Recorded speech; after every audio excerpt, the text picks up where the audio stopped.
राकेश जम्वाल ने आरोप लगाया कि मुख्यमंत्री सुखविंदर सिंह सुक्खू की सरकार पूरी तरह झूठ दिखावे और ढकोसले पर चल रही है। दिवाली से पहले ठेकेदारों को भुगतान करने का दावा करने वाले मुख्यमंत्री ने जनता से खुला धोखा किया है। प्रदेश भर के ठेकेदारों को भुगतान न होने के कारण कार्य ठप हो चुके हैं और विकास योजनाएं अधर में लटकी हुई है। ये स्पष्ट संकेत है कि सरकार की वित्तीय हालत बेहद खराब है और राजकोषीय अनुशासन पूरी तरह चरमरा चुका है। मुख्यमंत्री मंचों से बयान देते हैं कि ठेकेदारों का भुगतान होगा और राज्य की स्थिति सुधर रही है, लेकिन सच्चाई यह है कि ट्रेजरी के दरवाजे बंद हैं, बिल पास नहीं हो रहा और कोई विभाग स्वीकृत कार्यों का भुगतान नहीं कर पा रहा।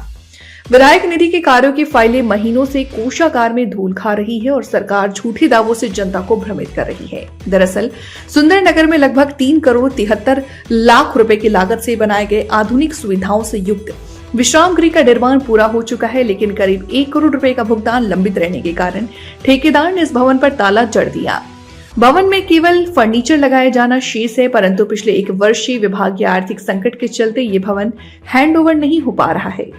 पूर्व सरकार में लोक निर्माण विभाग द्वारा यहां अतिरिक्त आधुनिक विश्राम गृह बनाने का कार्य शुरू किया गया था। फर्नीचर हेतु 50 लाख रुपए का अतिरिक्त प्रावधान भी किया गया था, मगर विभाग ने धन की कमी के चलते ये कार्य भी आगे नहीं बढ़ पा रहा। भुगतान न होने के कारण भवन आज भी विभाग को हस्तांतरित नहीं हो सका।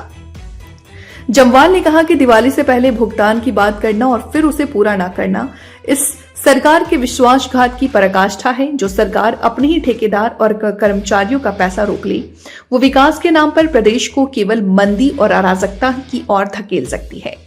ये सरकार प्रशासन नहीं केवल प्रचार तंत्र चला रही है। उन्होंने कहा कि सुक्खू सरकार की प्राथमिकता सिर्फ सत्ता में बने रहना है। विधायक निधि जारी नहीं हो रही, पंचायतों को फंड नहीं मिल रहा और विकास योजनाएं ठप हैं।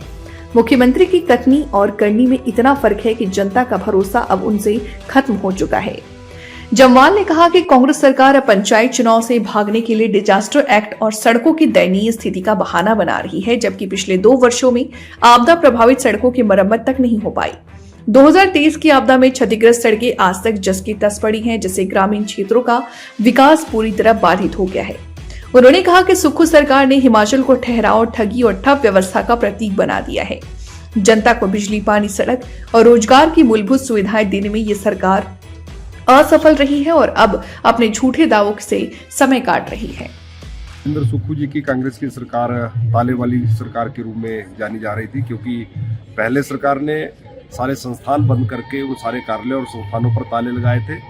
लेकिन अब हिमाचल प्रदेश में जो वित्तीय कुप्रबंधन सामने आ रहा है, उसके अनुसार एक उदाहरण भी मेरे विधानसभा सुंदरनगर का सामने आया है, जहां पीडब्ल्यूडी रेस्ट हाउस लगभग 4.25 करोड़ रुपए की लागत से जो बनकर तैयार हो गया, उसमें 1 करोड़ रुपए की पेमेंट अभी कंट्रैक्टर को लेनी थी। जब लंबे समय से वो पेमेंट ठेकेदार को नहीं हुई, तो उस ठेकेदार ने उस पीडब्ल्यूडी रेस्ट हाउस को जो है वहां पर ताला लगा दिया है।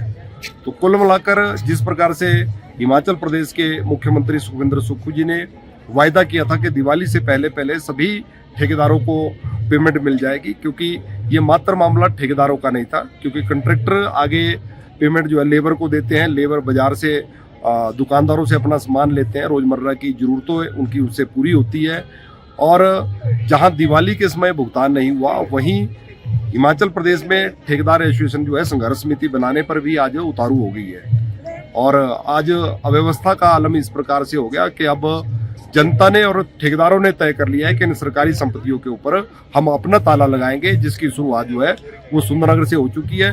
ठेकेदार ने सरकारी संपत्ति रेस्ट हाउस पर अपना ताला जड़ दिया है, क्योंकि उसकी लगभग 1 करोड़ रुपए की पेमेंट अभी विभाग से, पीडब्ल्यूडी विभाग से लेने को है। तो मुझे लगता है कि हिमाचल प्रदेश में बहुत से ऐसे विकास कार्य हैं जो बनकर जो भवन तैयार हो गए हैं, वो सारे कंट्रैक्टर उन पे ताला लगाएंगे और सरकार जो है जल्दी से जल्दी इस सारी व्यवस्था को नहीं करेगी। तो मुझे लगता है हिमाचल प्रदेश में अब ठेकेदारों ने भी निर्णय ले लिया है कि जहां कर्मचारी, पेंशनर सारे सड़कों पर हैं, युवा सड़कों पर हैं, वहीं अब ठेकेदार भी सड़कों पर उतरने वाले हैं।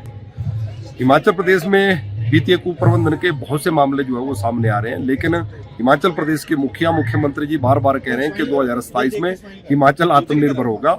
एक मजाक जो है हिमाचल प्रदेश की जनता के साथ प्रदेश के मुखिया कर रहे हैं। और जैसा मैंने कहा कि आज कंट्रैक्टर सड़कों पर है, वहीं आने वाले समय में मुझे लगता है कि विधायकों को भी सड़कों पर उतरना पड़ेगा। हमको जो विधायक क्षेत्र विकास निधि मिलती है वो भी, उसका भी भुगतान जो है वो ट्रेजरी से नहीं हो रहा है, सिर्फ सैंक्शन के लेटर निकल रहे हैं और पैसा जो है वो ट्रेजरी से बीडीओ के कार्यालय में नहीं आ रहा है, जिसके कारण से सारे विकास कार्य जो है आज हिमाचल प्रदेश में प्रभावित हो रहे हैं।